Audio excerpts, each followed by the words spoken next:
এই দুই সাইডে দুটো পাইপ ঢুকিয়ে নেবো। এবার এই পাইপ দুটো থেকে জল উঠবে আর এখানে এই ছোটো বোতলটাতে এখান থেকে জলটা বেরোবে। তো hello, welcome back to our channel. আপনারা নিশ্চয়ই ভাবছেন যে আজকে ঘরে কেন, তো আজকে ইনডোর ভিডিও চলছে। অ্যাকচুয়ালি এই বোতলগুলো দিয়ে আমি বলেছিলাম আগে যে যেখানে আমার বক্সটা রাখা আছে ওখানে যেহেতু সুইচ বোর্ড নেই আর আপাতত আমি কোনো ফিল্টার বা কোনো কিছু ইউজ করতে পারছি না যেটাতে জল সার্কুলেট হবে, তো সেরকমই কিছু বানাবো ভাবছি, কোনো ইলেকট্রিসিটি ছাড়া বা ব্যাটারি ছাড়া বা মোটর ছাড়া অবভিয়াসলি।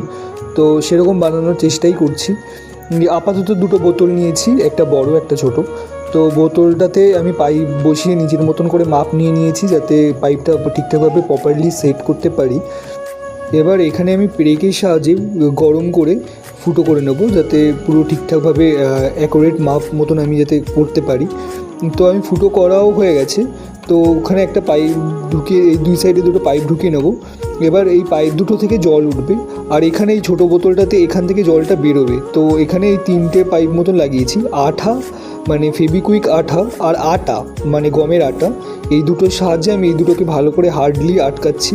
তো এখন আমি টেস্ট করার জন্য এসেছিলাম যে কত দূর কী হয়েছে, বাট আমি ভুলে গেছিলাম যে এই বোতলটাতে একটা লিক ছিল, আমি লিকটা বন্ধ করতে ভুলে গেছি, আঠাও শেষ হয়ে গেছে।